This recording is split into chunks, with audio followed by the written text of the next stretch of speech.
Greetings, my fellow viewers of Jonathan Joe Villarreal's World Emporium. I'm Jonathan Joe Villarreal. I'm thrilled to unveil how we can expand our worldly knowledge through the English language. Our videos cover a diverse array of topics ranging from literature, philosophy, and history to astronomy, biology, and beyond, providing a well-rounded and enriching learning experience. Whether you're a newcomer or an experienced learner, our meticulously curious videos are crafted to enthrall and enlighten, empowering you to enhance your language proficiency. Today, I would like to tell you guys about the Ouija, the Ouija, also known as a spirit board or talking board. The Ouija has gained immense popularity among the superstitious community and those with interesting spirituality. It serves as a powerful tool to connect with mystical forces through the board meticulously inscribed with letters and numbers. Initially perceived as a harmless game devoid of any mystical implications, the Ouija has gradually transformed into a captivating instrument for establishing perfect connection with the spiritual realm. Despite scientific explanation attributing its functioning to the depths of the unconscious mind, the Ouija continues to thrive, especially among the younger generation, capturing their fascination with unwavering intensity. This captivating game is often employed to engage with the spiritual world and enigmatic entities believed to exert influence over the board's responses. It serves as a means to connect with the ethereal realm to and harness the powers of the unknown, utilizing a meticulously inscribed board adorned with letters and numbers. Accompanied by the enigmatic planchette, a small heart-shaped wooden piece. Participants in the seance place their fingers upon it and embark on a mysterious journey, conversing with otherworldly forces, and unveiling profound messages spelled out through the planchette's enigmatic movements. Introduced in the late 19th century, the Ouija board initially carried the benign reputation, lacking any mystical connotations. However, its ascent to fame accelerated dramatically when a gifted psychic harnessed its divinatory powers during the tumultuous era of World War I, capturing the curiosity and fascination of a vast and diverse audience. In the world where the realms of the seen and unseen intertwine, the allure of the Ouija board remains undeniable, whether explained by science and shrouded in mystique. It continues to cast its spell upon generations, whispering tantalizing secrets from realms of beyond our understanding. The Ouija board, also known as the spirit board, is a game of tool widely utilized to establish communication with the spiritual realm. It features a board embellished with meticulously printed letters, numbers, and expressions such as yes, no, and goodbye. Additionally, it incorporates a heart-shaped wooden piece called the planchette. Participants eagerly place their hands on the planchette, firmly convinced that ethereal entities orchestrate its movements, gliding effortlessly across the board to deliver messages to and answer to their inquiries. This captivating pastime originated in the 1890s and swiftly evolved into the ubiquitous phenomenon. However, it has garnered skepticism and caution, particularly within Christian circles, and cautioning against the perils of demonic possession and the insidious influence of Satan. While certain individuals attribute supernatural powers to the Ouija board, associated with sinister forces Psychologists have elucidated that the Plancher's motion stems from the unconscious ideomotor effect, notwithstanding the scientific rationale provided. The allure of the Ouija board endures among the younger generations. Its functioning hinges upon the intricate workings of the ideomotor effect, whereby the player's muscles unwittingly dictate the path of the planchette. Other participants remain oblivious to this underlying mechanism. They wholeheartedly believe that spiritual entities are the puppet masters. To put this to the test, a simple experiment can be conducted. A player could blindfold themselves to avert their gaze from the board, while others diligently document the letters and numbers indicated by the plancher's movement. The ensuing results unequivocally demonstrate the absence of any meaningful correlation among the letters. Consequently, the Ouija board is but an illusionary diversion bereft of general enigmas. Its ability to evoke fear solely manifests when participants subscribe to the notions of establishing connections with the spirit and Satan himself. The actual technique of divination through writing, commonly known as planchette, traces its origin back to approximately 1100 years BC in China. Its usage was meticulously recorded in the historical annals of the illustrious Song dynasty.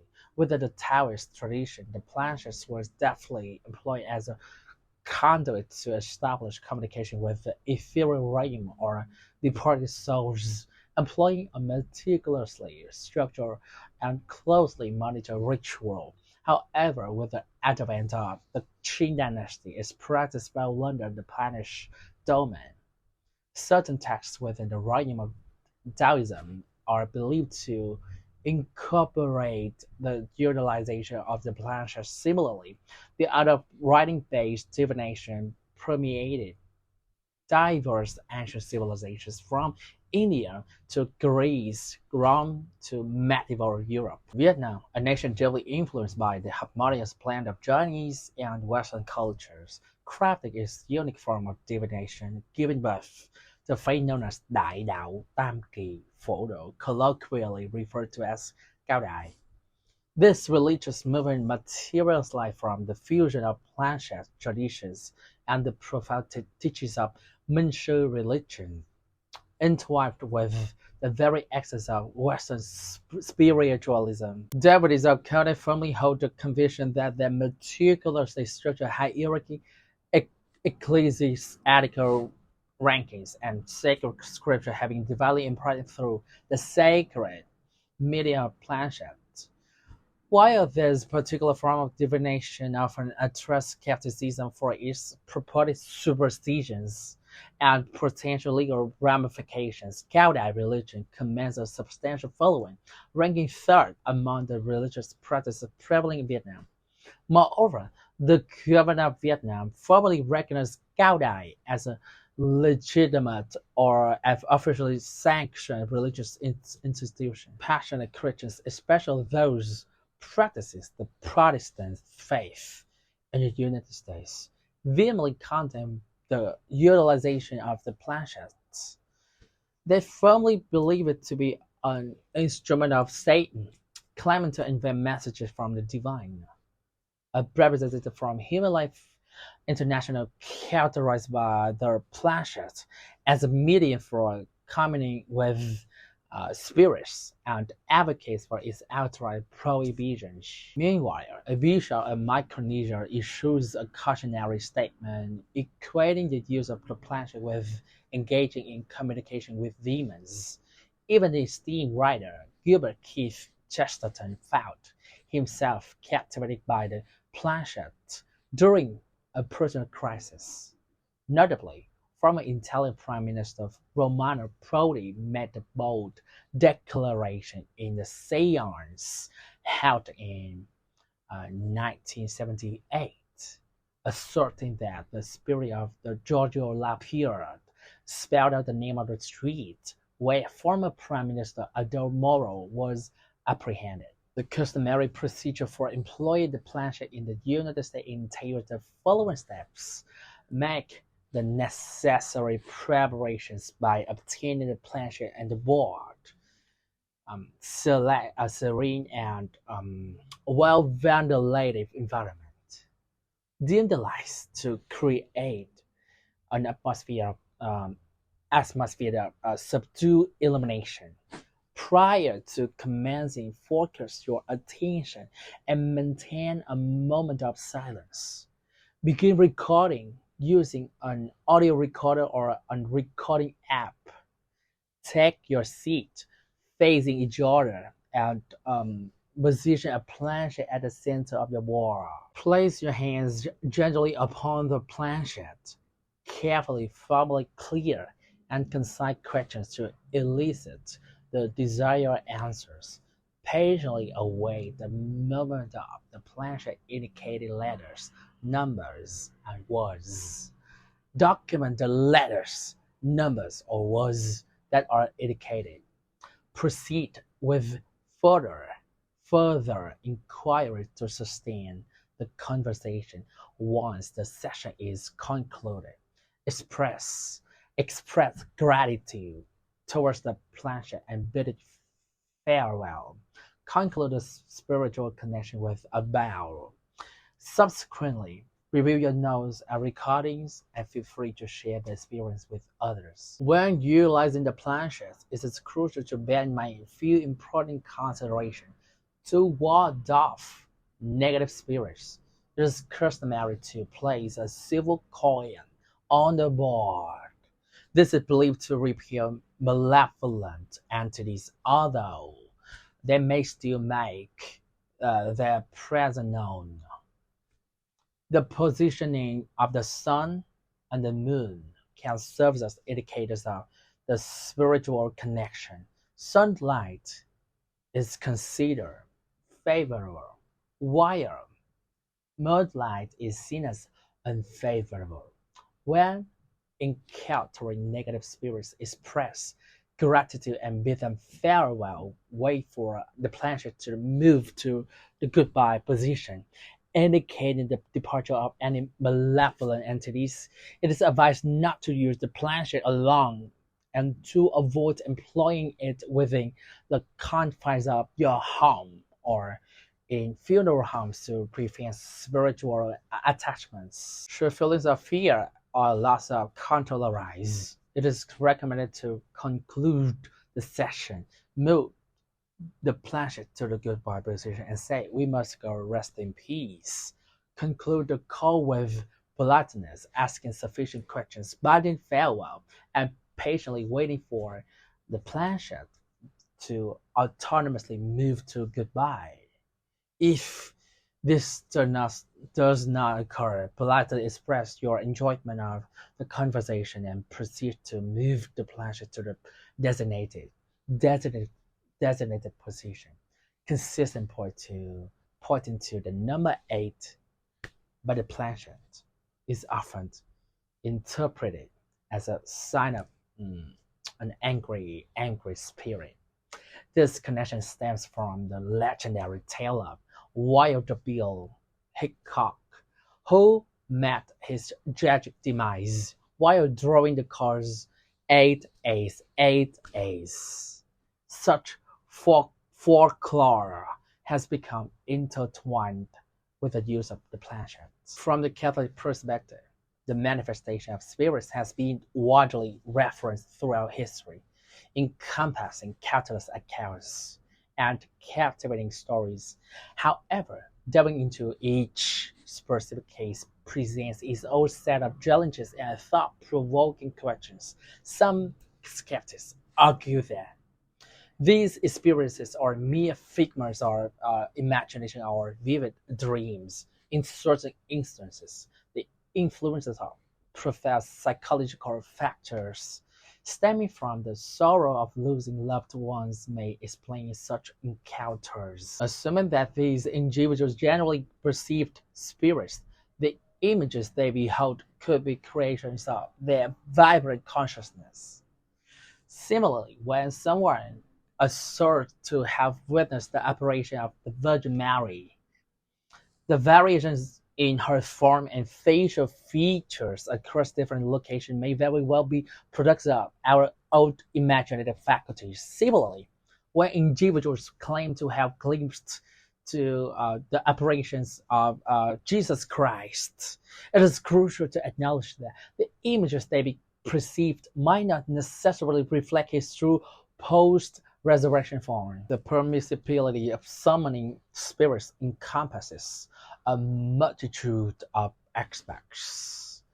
Firstly, from a scientific standpoint, one may inquire whether there exists a method or technique to summon spirits. Secondly, from a religious or theological perspective, it is imperative to explore whether Christians are sanctioned to employ such methodologies in the act of summoning spirits. Throughout history, a myriad of instances documenting communication with the spiritual realm have been meticulously chronicled, including within the Israelite nation. Nevertheless, summoning spirit has evolved into a distinct movement, doctrine, and even religion, as eloquently expounded by Allan Kardec in his renowned work, The Spirit Book. Kardec astutely delineates captivating discoveries, presents compelling theories, and unveils techniques for engaging in communication with spirits. According to Kardec, the human composition comprises three fundamental elements: the corporeal body, ethereal soul, and the enigmatic perispirit, a crystalline essence forged by cosmic energies. Upon the demise of an individual, the physical vessel succumbs to decomposition, yet the immortal soul endures and embarks on a ceaseless odyssey alongside the ethereal perispirit. Hence, we possess the ability to summon spirits back, analogous to transmission of signals through radio waves. The technique for summoning spirits is commonly practiced through spiritualist sessions, fostering a profound connection with the ethereal realm. However, from a scientific standpoint, the question arises as to whether the spirits people claim to summon truly exist, or if it's merely a cunning trick to deceive others. There have been cases where individuals openly confess to tricking people for monetary gain, like Douglas Horne, Kate, and Margaret Fox. From a theological perspective, summoning spirits is strictly forbidden. Even in the Old Testament, the summoning of spirits was expressly prohibited and mentioned in books such as Leviticus, Deuteronomy, and Isaiah. Within Christianity, the prohibition against summoning spirits is reiterated a number of times and classified as a violation as the first commandment. Yet, when we ponder, what is it forbidden? Is it merely due to its perceived meaninglessness or fraudulent nature? Or could there be deeper reason at play? The church prefers not to engage in the debate regarding the scientific aspects of summoning spirits, namely the effectiveness or deceptive nature of such practices. Throughout history, theologians have fervently debated the events described in the book of Samuel 1st, chapter 28. King Saul felt himself in dire straits during his battle against the Philistine army and received no divine assistance. He turned to a medium for guidance. Initially, the medium hesitated, since summoning spirits was prohibited in the kingdom. However, upon the claim of those who appear to be representatives of God, the medium acquiesced. She conjured the spirit of the prophet Samuel and his ethereal presence materialize. The medium discerned, and that those who had come were indeed King Saul, despite his attempts to conceal his identity. In 2021, during a session with Ouija board alongside her daughter and granddaughter, Carol Sue Alvaker became possessed by a spirit that persuaded her to commit the unthinkable, murdering her own son-in-law. She even made a harrowing attempt on her 10-year-old granddaughter's life, believing the innocent child to be an embodiment of evil. In late 2014, after utilizing the Ouija board to communicate with her departed dog, Margaret Carroll and her two children were rushed to the hospital in critical condition. Their residence teetered on the brink of being engulfed in inexplicable flames. Bear in mind, the realm of the supernatural demands respect, for it carries unforeseen and perilous consequences.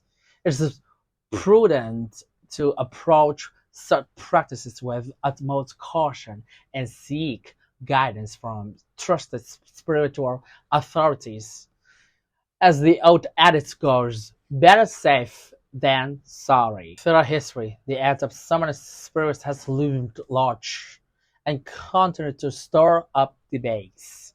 Scientific speaking, the inquiry into the existence of souls and the realm of summoning spirits remains unresolved. Certain individuals overly concede that employing a Ouija board is merely a cunning deception, yet within the realm of superstition and the guess for understanding the spiritual realm, it is perceived as a conduit to commune with animatic forces. The Church, on the other hand, chooses not to partake in the discourse surrounding the scientific facets of summoned spirit, opting to direct its attention towards other facets of religious beliefs and practices. I appreciate you tuning into this episode. Your questions, comments, and feedback are highly valued, so please don't hesitate to share them in the comment section below. Don't forget to give us a thumbs up and subscribe to our channel if you haven't already, so you won't miss any very captivating and thought-provoking episodes. By enabling notifications, you'll stay updated with our latest content. Feel free to share our channel with your friends and family who may find our informative videos or beneficial. We are committed to providing you with high-quality, meticulously researched, and engaging content that will enhance your English language skills and broaden your knowledge. I'm eagerly looking forward to sharing more enlightening and inspiring content with you in the near future.